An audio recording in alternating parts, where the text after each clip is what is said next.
Мигранттарга карата рейдтер тынымсыз уланууда. Орусияда Бурбуразиялык мигранттарга карата кабыл алынган же сунушталып жаткан мыйзам эрежелер өзгөртүүлөр кандай? Bunun bir жаман жери коррупцияны күчөтөт. Миллиондогон иштебеген закондор сыяктуу эле иштебеген эле закон болуп болуш керек. Крокус-Ситиде болгон окуядан кийин Орусияда мигранттардан чогуу текшерүү күчөгөн. Мигранты стали потихонечку покидать Российскую Федерацию. Учурда чет өлкөлөрдө миграцияда расмий 650 миңден ашуун кыргызстандык жүрөт.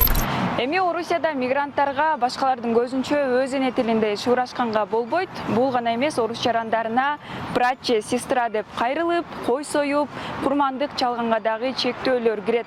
Тынымсыз рейдтер, кысылган мигранттар Орусияда Бурбуразиялык мигранттарга карата кабыл алынган же сунушталып жаткан мыйзам эрежелер өзгөртүүлөр кандай? Атым Нурайдай азыр айтып берем. Орусиянын улуттар иштери боюнча федералдык агенттиги Бурбуразиялык мигранттарга тиешелүү курсту иштеп чыкты. Муну орусиялык басылмалар жазды. Бул жүрүм-турумга үйрөткөн адаптациялык 70 мүнөттүк лекцияда мигрант мыйзам бузса бериле турчу жазалар, жүрүм-турум эрежелери камтылган. Курста өлкөгө кирүү эрежелери, патент менен иштөө, эмгек келишими тууралуу кенен маалымат берилет. Эң башкы критерийлердин бири мигрант орус тилин билиши зарыл жана орус жарандарынын көзүнчө шыбырашып, аларды талкуулабашы керек. Көчөдө диний жөрөлгөлөрдү жасаганга, мисалы эл көп топтолгон коомдук жайларда намаз окуганга, мал сойгонго болбойт. Мындан тышкары тааныбаган аял же эркек адамды кучактоо, кийимине тийип же колунан кармоого болбойт. Бул ыдык катары эсептелет. Курс былтыр эле иштелип баштаган. Бүткөнү аны Калининград, Москва облустарында, Пермь, Краснодар жана Якутияда колдонулуп баштаган. Орус бийлиги муну бүткүл аймакта колдонууну пландап жатат. Чтобы проверки были максимально эффективными, их проводят в местах, где одновременно собираются большое количество людей. Бул өзгөрүүлөрдүн бир ыкмасы, башкасы дагы бар. Ал мындай: Орусияда каттоосуз иштеген, расмий жумушсуз деп эсептелген мигранттардын үй бүлө мүчөлөрүн өлкөгө кирүүгө тыюу салуу мыйзамын жазуу сунушталганын Телеграмдагы база каналы жазып чыкты. Аны Орусиянын коопсуздук кеңеши демилгелеп, Ички иштер министрлигине тапшырма берген деп айтылат маалыматта. Москвада Кыргызстандын консулдугунун акыркы маалыматтары боюнча Орусияда 410 миңден ашуун кыргызстандык миграцияда жүрөт. Расмий эмес маалыматтар боюнча саны 2 эсе көп. Ойлоп көрсөк, жаш балалуу бүлөгө каралышкан энеси, тайнеси же башка тууганы барышы мүмкүн. Албетте алар үйдө бала карагандыктан эч бир иш берүүчүдө катталышпайт. Алардын абалы кандай болот деген суроо туулат. А бирок Москвада 20 жылга чукул жашап, иштеп жүргөн Азамат Абдылгазиев эгер мыйзам жазылып, кабыл алынса деле өзгөрүү болбосо керек дейт. Закон бул менин оюмча жөн эле миллиондогон иштебеген закондор сыяктуу эле иштебеген эле закон болуп болуш керек анын үстүнө. Бул каралган себеби көбүнчө ушу баягы теракт болгондон кийин Крокуста тажик туугандарга каратылган закон болуш керек деп ойлойм. Анткени кыргыздар азыр көбүнчө таможенный союзда болгондуктан көбүнчөсү эле азыр 60-70% бар эле закондуу түрдө туруп калды. Кантип катталышты да билип калды. Анын үстүнө дагы кыргыздар үй алгандар аябай көп. Москвадан областтардан, ал эми Москвадан бөлөк региондордо жашаган кыргыздардын көбүнчөсү эле мурун эле үй алып койгон. Каттоо боюнча анчалык деле чоң проблемалар жок.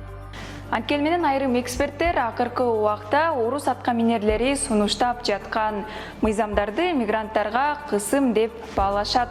Орус бийлиги мигранттардын балдарынын орус тил билүүсүн текшерип, андан кийин мектепке кабыл алууну дагы көздөп жатат. Бул сунуштар азыр эле чыккан жок. Мамдуманын вице-спикери Петр Толстой мигрант жалгыз келип иштесе, өлкөдөн жалгыз чыгып кетиши керек деп билдирген. Соңку учурларда Орусияда чиновниктердин көпчүлүгү миграциялык мыйзамдарды катаалдатууну колдоп келишет. Алсак, Орусиянын тергөө комитетинин төрагасы Александр Бастрыкин мигранттарды өлкөдөн чыгаруу үчүн согушка айдап, амал тапканын ачык эле айткан. Мы нашли, знаете, такую фишку, которая привела к тому, что мигранты стали потихонечку покидать Российскую Федерацию. В чем эта фишка заключается? мы стали реализовывать положение Конституции и наших законов о том, что лица, получившие гражданство, должны встать на воинский учет и в случае необходимости принять участие в специальной военной операции. Мы более 30 тысяч уже отловили таких нежелающих, получивших гражданство, но не желающих встать на воинский учет. Вот.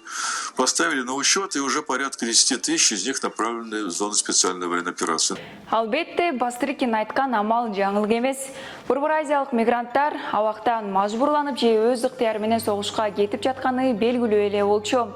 Орус бийлиги Крокустагы теракттан кийин мигранттарга чараларды күчөтүп, тууш келген жерден баса калып кармай баштады. Мигранттар иштеткен ресторандар тинтилип, текшерилип, коомдук жайларда, аэропорттордо мигранттарга катуу көзөмөл күчөдү. Бастрыкин мигранттар жасаган кылмыштардын саны көбөйдү деп бетке кармаган. Көтпөй мамлекеттик дума биринчи окууда полицияга каттуу мөөнөт өтүп кеткен мигранттарды депортациялоо укугун берген мыйзамды кабыл алды. Демейде өлкөдөн чыгаруу чечимин сот же чек ара кызматы гана чыгара алат. Жаңы мыйзамга ылайык депортация чечими бар. Орусияда жашоо убактысы бүтүп калган мигранттарга атайын эрежелер бар. Мисалы, алар өлкөдөн чыгып кеткенге чейин кыймылсыз мүлк жана автоунаа сатып алууга тыюу салынат. Алар уна айдай албайт, кредит алып, Орусия Федерациясында эркин жүрө алышпайт. Үйлөнүп, жаңы банктык эсептерди ача алышпайт. Ошондой эле айына 30 000 рубльдан ашык акча коротконго болбойт. Бул Кыргызстанга акча отура албайт деген кеп. Өзгөчө көзөмөлгө алынып калган мигранттар атайын реестрге киргизилип, полицияга жүргөн жеринин сүрөтүн, геолокациясын белгилеп жөнөтүп турушу керек болот. Орусияда Ноокат коомунун жетекчиси Толкунбай Акматов бул коррупцияны гүлдөтөрүн айтат. Азыркы учурдагы миграциялык мыйзамдар Орусияда өзгөрүп атканы мигранттар үчүн оор болду да. Бир жаман жери булар полицияга уруксат берип атат. Полиция өзү эле мигранттарды депортация кылып укугу бар депчи. Мунун бир жаман жери коррупцияны күчөтөт. Анан кармаган эле полиция депортация кылам дейт. Анан депортация кылба деп мигранттар акча сунушташат. Анан көбүнчө болот бул. Баягы акча көнгөн полиция постоянно ошондой кылышы мүмкүн. Анан экинчи жаман жери ошол эгер көңүлүнө жакпаса, пара берип атат деп туруп кама бериш да мүмкүн да. Ошондой жаман жерлери бар. Анан мигранттардын эмне дешин да билбейсиң. Биринчиден баягы жаман айтпай жакшы жок дейт го. Всё, что не делается к лучшему деп орустар айткандай. Бул бир жагынан жакшы болушу мүмкүн. Эмне дегенде биз ушул жерде эле баягы орус тилди билип бизге оңой деп баары жылы Орусияга келип атабыз да. Анан башка тилдерди үйрөнүп, башка кесиптерди үйрөнүп, башка мамлекеттерге, Европа, башка жактарга барганга шарт түзүлүп атабы дейм да. Ушундай баягы жаман нерсенин аркасында жакшылык бар деп. Ошондо мен кече жакында эле Германияга барып келдим эле. Бизге дагы эгер специалисттер болсо, немис тилин билген болсо керек дейт да. Ошого эми эгер баягы турмуш кыстаган болсо, окушка туура келеби дейм да.